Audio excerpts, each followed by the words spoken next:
Okay, here's my review of the Motorola MDC300 dashcam, which I bought for £55 from Argos just yesterday. So this particular dashcam is a full HD 1080p resolution at 30 frames per second. It has a 150 wide viewing angle. It also has collision detection and G sensor and so on, so pretty much the normal kind of standard things. So I could only find this particular dashcam on Argos for £55. No one else seemed to do it, so I don't know whether it's an old outgoing model and so on. So there's no night vision, though it does work obviously with your headlights and the street lighting and so on. So you should be able to view fairly good in the night time. So it also has a built-in speaker, a microphone, and it has a rechargeable battery. I think you get around 20 minutes battery time out of it. So once you have a crash and say the battery is severed in a crash, it will still record for a certain amount of minutes and so on. So let's take a look at the actual dashcam itself. So here it is. So it's quite a small unit, fits in the palm of your hand, as you can see. So this is the first Motorola dashcam I've had. So obviously it's not the most expensive one, so it's not super high quality by any means. So here we have the SD card. So it doesn't come with an SD card. You have to buy a 32GB SD card, which is capable of recording HD footage such as Class 10. So on the bottom here is the microphone, I believe, here, and a reset button, and you also have some of the menu buttons here, the power on, and you can mute the microphone here if you want to as well. And this is where the mount goes, and this is obviously where the power cable goes. So here's the power cable. So this just plugs into your cigarette lighter or your power port in your car.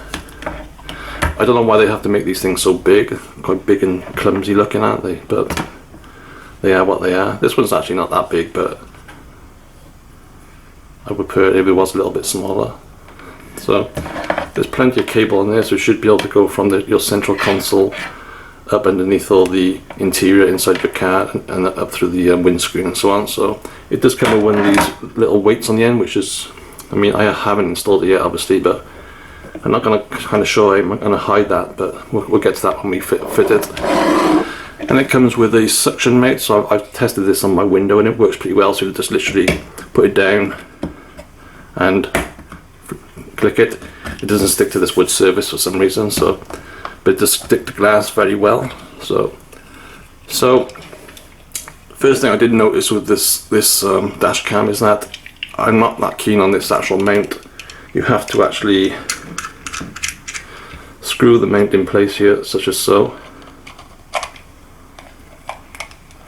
and you have to keep turning it until you go so far. So you don't go all the way, you go so far so it's kind of flush with the camera, and then you have to adjust this.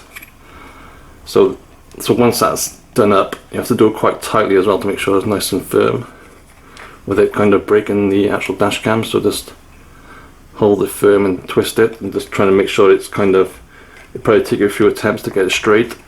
So once that's on, you can't release that quickly. So there's no quick release, there's no kind of magnetic release, or just a switch you can flick.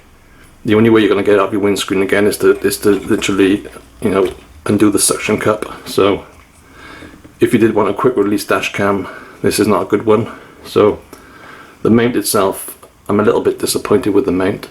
We'll see when we get it installed in the car, but there's no quick release, so that's a little bit annoying.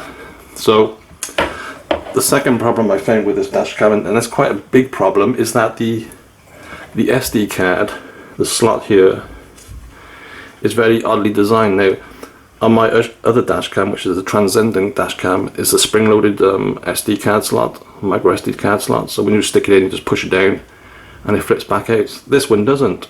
So for some reason, you have to, the only way you can insert this, you have to push it all the way down, and you've got to push it all the way down with your thumb. It seems to be a really poor design. On these micro SD cards, there's a little ridge at the top here where you can get your fingernail under and pull it back out. But this design, you have to push it all the way down, so that ridge has disappeared, and it goes all the way in, and you have to make sure it goes all the way in, unless it won't work.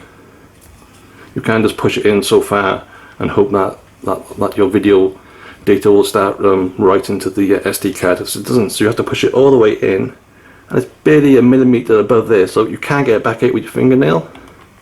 It's virtually impossible to get it back out. So the only way I can get it back out is with a small screwdriver, which isn't ideal. I just got to literally gently pry it until it comes back out. You can see it comes back out. So if you want a dash cam which has a quick release SD card system, this definitely isn't a dash cam for you. So if you want to record footage back to your laptop or your tablet or whatever, you literally have to unmount this and plug in a USB cable and download all the data. So again, a really poor design for the SD card. So it's a weird one, so you have to push it all the way in, and it's literally just a tiny little lip which you just cannot grab with your fingernail. So it should be designed the other way around. This is the correct way because it's right into the SD card. It doesn't work the other way, it doesn't go in the other way. You should be able to easily pick it out with your fingernail, but you can't. So it's a really poor design from that point of view. So obviously I haven't fitted the dash cam yet, so I don't know in terms of quality. I have tested it on my bedroom window to sit in the garden, and the quality is kind of so-so. It isn't brilliant, but like I said, it works best in your car in full sunlight and so on. So I will test it. So again, just looking at it, it's a pretty basic cam. Obviously for £55 you will have to spend at least £100 if not £150 to get a really good dash cam. So from my point of view, I am really disappointed with the SD card slot. I just think that is really annoying, and obviously using a screwdriver to get your SD card out is going to cause damage in the long term. So I would, if you want a camera which has a quick release SD card, definitely do not buy this dash cam. So obviously the next step I will do is install this, and I'll then add some video footage to the end of this video, so you can then make your choice for them. In my opinion, I personally wouldn't buy this dash cam purely on the SD card slot alone. I just think that's really annoying. Plus the mount is a poor design. So anyway, the next step is to fit it and upload some dash cam footage. So for now, thanks for watching.